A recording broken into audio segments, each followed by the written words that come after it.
It is an age-old debate. People have been asking the question for centuries. Today, it's time to answer the question.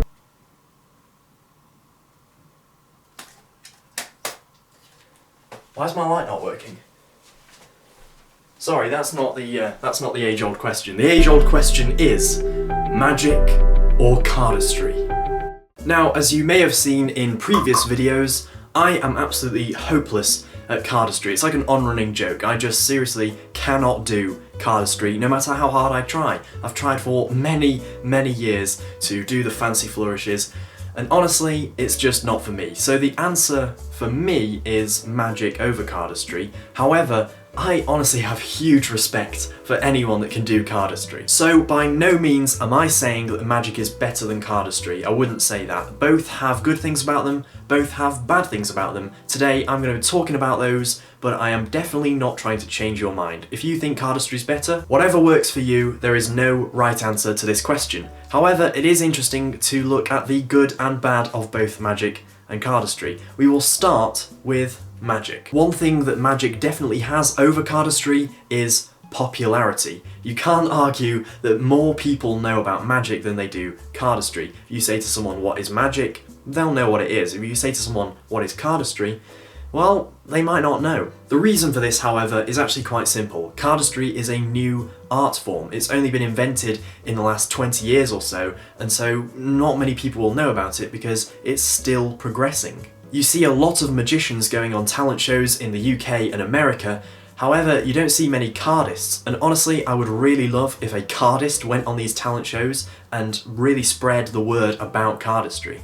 Another plus point for magic is it is a lot wider. There's so much more in magic. There's mentalism, escapology, coin magic, card magic, magic with borrowed objects, magic for kids. There's so many genres of magic. Whereas cardistry, there aren't so many. Now, that's not necessarily a bad thing for cardistry because it means that it's more of a niche and you can be more creative in those areas. When I first heard about cardistry, I thought it was just an add-on to magic, that maybe in the middle of a card trick you could start doing some flourishes to show that you really had skill.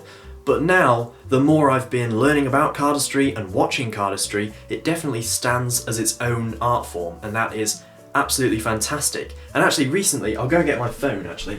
I saw this incredible thing on Instagram where people are not just using cards for cardistry anymore, they're using little plastic packets and doing some absolutely crazy things with them. So definitely that's a plus point for cardistry because it is advancing so much quicker than magic. Magic is definitely sometimes very stuck in the past, whereas cardistry, well, there is no past to be stuck in, so it's just constantly advancing. It's going to be very interesting to see where cardistry ends up in 10 years' time, whereas magic probably won't change that much in the next 10 years. Earlier I spoke about magic's popularity, however, cardistry's unknownness can also play to its advantage because if you do cardistry to an audience, that will just fry their minds because they've never seen anything like it. Whereas magic, you show them a trick, maybe they've seen someone else do the very same trick. Whereas cardistry, that's a lot less likely. Another plus point for magic is interaction. Cardistry is not interactive. Cardistry is very similar to juggling in that it's everyone look at me, do this skill, which obviously is incredible, however, magic involves the audience. That being said, I was talking about cardistry advancing, so maybe in the next 10 years someone can invent interactive cardistry that somehow involves the audience's hands and cards end up on their hands.